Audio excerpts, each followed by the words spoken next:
ত্রয়োদশ জাতীয় সংসদ নির্বাচনের ফল ঘোষণার পর দেশের রাজনৈতিক অধ্যায়ে নতুন একটি পর্ব শুরু হয়েছে। বহুল আলোচিত এই নির্বাচনে বেসরকারিভাবে বিজয়ী বাংলাদেশ জাতীয়তাবাদী দল বিএনপি, যেখানে নির্বাচিত সরকারকে ঘিরে সারা দেশের মতো শিক্ষার্থীদের মাঝেও দেখা দিচ্ছে ব্যাপক আগ্রহ।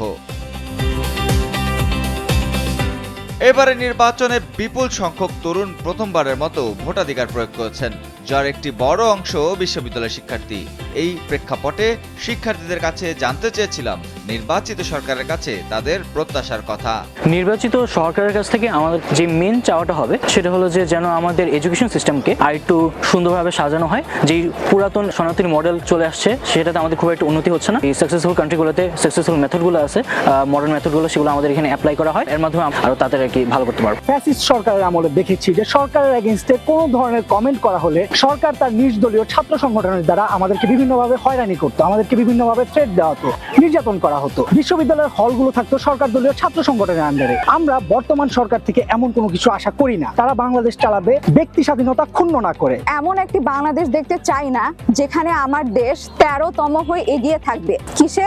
দুর্নীতিতে।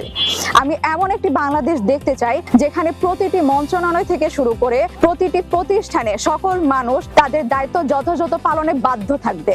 এখানে প্রতিটা মানুষ তটস্থ থাকবে যে তাকে জবাবদিহিতা দিতে হবে, এজন্য তাকে তার কাজ সুষ্ঠুভাবে পালন করতে হবে। এখানে প্রতিটা হত্যার বিচার হবে, এখানে প্রতিটা ধর্ষণের বিচার হবে, এখানে প্রতিটা অনিয়মের বিচার হবে। শিক্ষার্থীদের প্রত্যাশা একটি স্বচ্ছ, জবাবদিহিমূলক ও অংশগ্রহণমূলক রাষ্ট্র ব্যবস্থা। তারা এমন একটা বাংলাদেশ চান যেখানে শিক্ষা ব্যবস্থার মান উন্নত হবে, গবেষণা ও সৃজনশীল কাজের সুযোগ বাড়বে এবং পড়াশোনা শেষে কর্মসংস্থানের বাস্তব পথ তৈরি হবে।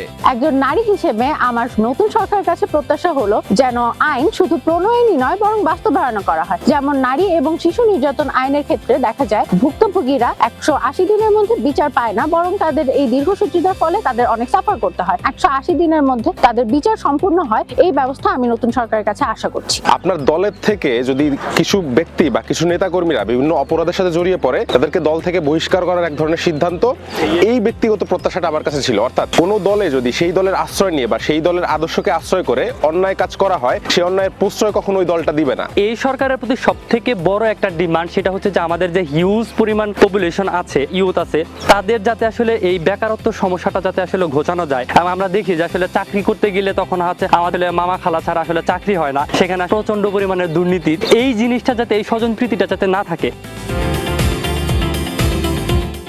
নিরাপদ ও রাজনৈতিক সহিংসতা মুক্ত ক্যাম্পাস, মত প্রকাশের স্বাধীনতা এবং প্রশাসনের দুর্নীতির লাগাম টানা এখন সময়ের দাবি। তরুণদের ভাবনা ও প্রস্তাব নীতি নির্ধারণে গুরুত্ব পেলে দেশ আরও এগিয়ে যাবে।